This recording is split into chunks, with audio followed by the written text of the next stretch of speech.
क्या दिया हुआ है ना, let S T R be non zero complex numbers, S T R तीनों के तीनों कॉम्प्लेक्स नंबर हैं, and L with a set of solutions z is equal to x plus iota y of this equation. इस equation के जितने भी solution है उसको L से डिनोट किया हुआ है, उसको L से डिनोट कर दिया। यार ये जो आपको सिंबल देता है ना बेटा, इन सिंबल्स पे ध्यान रखना बहुत जरूरी है। वो सिंबल से अपन को थोड़ा कंफ्यूजन करने की ट्राई करता है, तो वो चीज़ नहीं होनी चाहिए आपके साथ। आपको एक ये जो इक्वेशन दिया हो ना, ये इक्वेशन ही रामबाण है इस क्वेश्चन का, ये इक्वेशन ही सब कुछ देगा अपन को। तो s z plus t z bar plus में r is equal to zero. यहाँ पे बड़ा ये जो एस टी आर है ना, ये कोई कांस्टेंट नहीं है। एस टी आर भी नॉन जीरो कॉम्प्लेक्स नंबर्स है। नॉर्मली अपन ये symbols S T are constant के फॉर्म में यूज करते हैं, तो अपनी मेंटलिटी कॉन्स्टेंट वाली रहती है इनको लेके। तो आपको कॉम्प्लेक्स नंबर की फॉर्म में इनको लिखना है। तो एज्यूम कर दो 3 कॉम्प्लेक्स नंबर, एस को मैंने लिख दिया a1 plus iota b1, T को लिख दो आप, टी को लिख दो a2 प्लस आयोटा b2, और r को लिख दो a3 प्लस आयोटा b3। ये मैंने लिख दिया STR। अब अगर मैं इस वाली इक्वेशन में पुट करता हूँ, मतलब a1 plus iota b1 into में z बोला हुआ x प्लस आयोटा y, और t कितना है आपके पास a2 प्लस आयोटा b2, और z बार कितना है x माइनस का आयोटा y, और r कितना है a3 प्लस आयोटा b3। यार अब है ना, इतना लिखने के बाद तो है ना हर एक बच्चे के माइंड में यही चीज़ आ रहा होगा कि जब ये चीज़ लिखा हुआ है कॉम्प्लेक्स नंबर है, तो सबके माइंड में ये चल रहा होगा क्यों ना रियल पार्ट और इमेजनरी पार्ट को कंपेयर कर दूं। दोनों पार्ट इस तरफ तो जीरो प्लस आयोटा जीरो है, तो जीरो जीरो होंगे, तो इस तरफ इमेजनरी और रियल पार्ट निकाल लो आप। तो इसके लिए पहले मल्टीप्लाई करो a1x, है ना, मैं रियल पार्ट लिख रहा हूँ, ठीक है। पहले तो ये a1x आएगा, आयोटा आयोटा वाला माइनस का b1y आएगा, प्लस में यहाँ से a2x आएगा, और इमेजनरी वाला आयोटा आयोटा ये माइनस माइनस प्लस बन जाएगा b2y, ठीक है। और ये प्लस का a3 is equal to zero. थोड़ा सा सिंप्लीफाई कर लो, थोड़ा सा सिंप्लीफाई कर लो। तो सिंप्लीफाई करेंगे तो यहाँ पे x के मल्टीपल में क्या है ना, x के मल्टीपल में a1 प्लस a2 है, a1 plus a2 into x, और y के मल्टीपल में क्या है ना, y के मल्टीपल में b2 माइनस का b1 है, b2 माइनस b1 है y के मल्टीपल में, और प्लस का कितना है a3 is equal to zero. ये एक क्या बेटा इक्वेशन x और y के अंदर है, तो एक स्ट्रेट लाइन है ना, x y में है, बाकी तो कांस्टेंट है ना। आप ये जो भी मार रहे हो ना a1 a2 b1 b2, ये सारे के सारे क्या है ना कांस्टेंट है, ठीक है, सारे के सारे क्या है कांस्टेंट है। दूसरा, अगर मैं इमेजनरी पार्ट वाला कंपेयर करूं, तो इमेजनरी पार्ट वाला कंपेयर करेंगे तो कितना आएगा, एक तो आपका a1y, और यहाँ से प्लस का b1x, यहाँ से माइनस का a2y, प्लस का b2x, और प्लस का b3 इक्वल टू जीरो। तो यहाँ पे x के मल्टीपल में कितना आ जाएगा ना,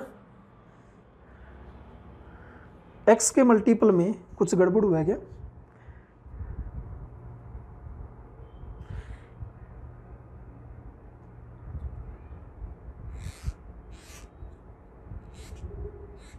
ना ठीक है जो भी है, x के मल्टीपल में कितना है ना a1 plus b1, a1 plus b2,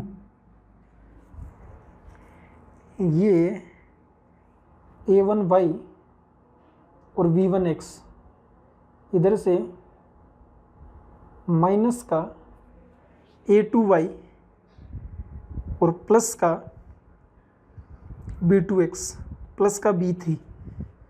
तो x के मल्टीपल में कितना आ जाएगा ना a1 प्लस b2,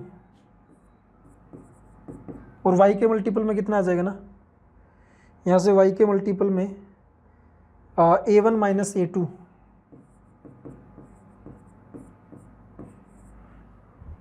y के मल्टीपल में a1 माइनस a2।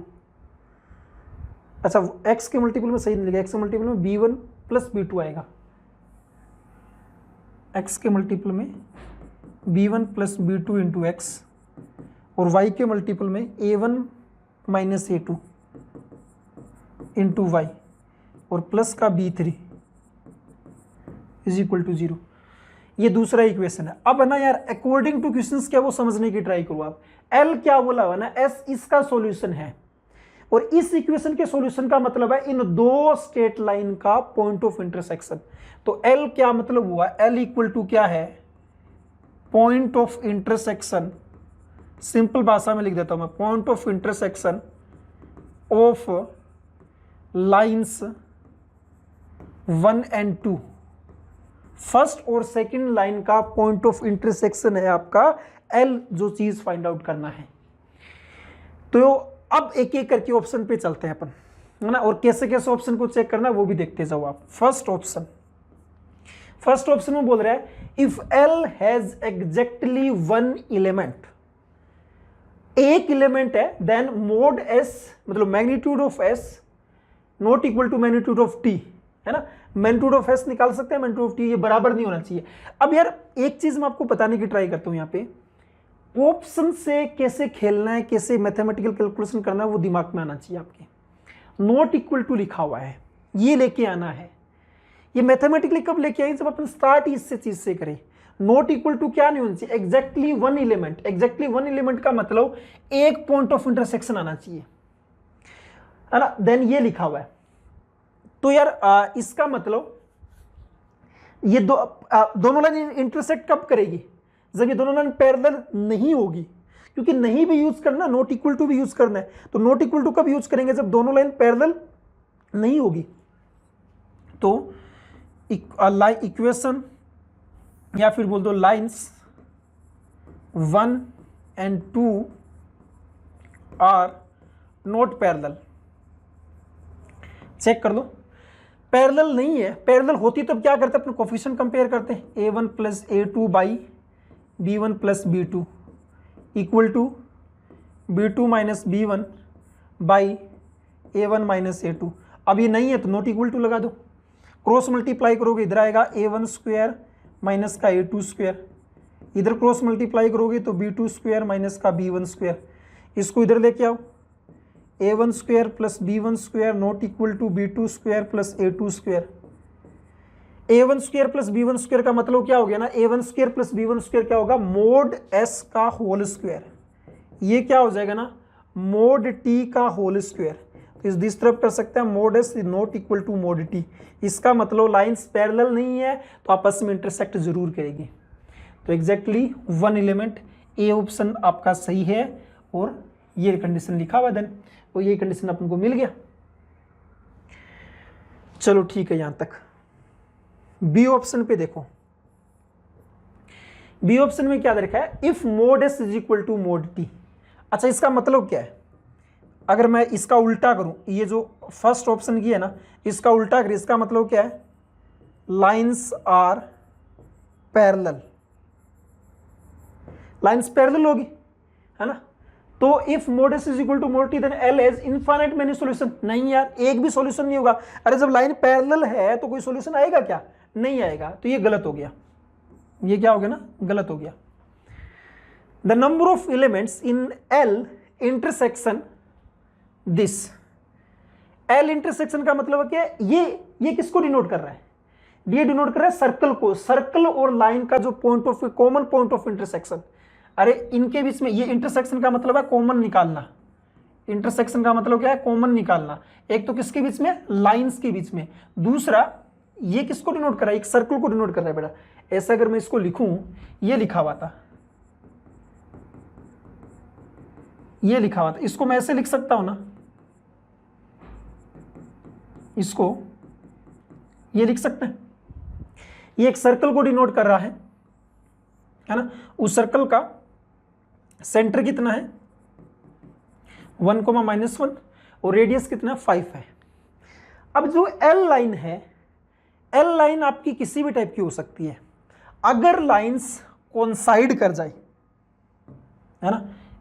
अगर दोनों लाइंस कोइंसाइड कर जाए तो दो पॉइंट ऑफ इंटरसेक्शन मिलेंगे, है ना। If both lines both lines are coincides, अगर दोनों लाइन कॉन्साइड कर जाएगी तब तो ये मिलेगा, तब तो मैक्सिमम कितने पॉइंट्स मिलेंगे, पॉइंट ऑफ इंटरसेक्शन लाइन और सर्कल 2 मैक्सिमम पॉइंट्स मिलेंगे, है ना, एट मोस्ट निकालना है। अगर लाइंस डिफरेंट है तो ये सर्कल बना, है ना, लाइंस अलग अलग टाइप की है, पैरेलल होगी वो वाला केस नहीं, है ना, ये इस टाइप से, वो फिर कट ही नहीं कर पाएगी, फिर तो पैरेलल आप बना ही नहीं सकते, फिर तो वो क्या करेगी ना, तीनों चीज एक साथ कट ही नहीं कर पाएंगे, है ना। तो अब यहाँ पे कितना पॉइंट ऑफ इंटरसेक्शन मिलेगा 1, तो एटमोस्ट कितने मिलेंगे आपको 2 ही मिल सकते हैं, और इसने क्या लिखा हुआ है एटमोस्ट 2, तो ये भी सही है। If L has more than 1 element, more than 1 element कब होंगे, मोर देन एलिमेंट 1 तभी होंगे जब लाइंस करेगी कॉन्साइड, लाइंस कॉन्साइड्स करेगी, और जाहिर सब कॉन्साइड करती है तो कितने पॉइंट्स आते हैं, इनफाइनाइट मेनी सॉल्यूशन आते हैं, इसमें भी लिखा हुआ है L has infinite many elements, तो ये सही है। तो ए सही है, सी सही है, डी सही है, बी को छोड़ के आपके सारे के सारे ऑप्शन सही है बेटा। चलिए जी अगले वाले क्वेश्चन पे चलते हैं। अगला वाला क्वेश्चन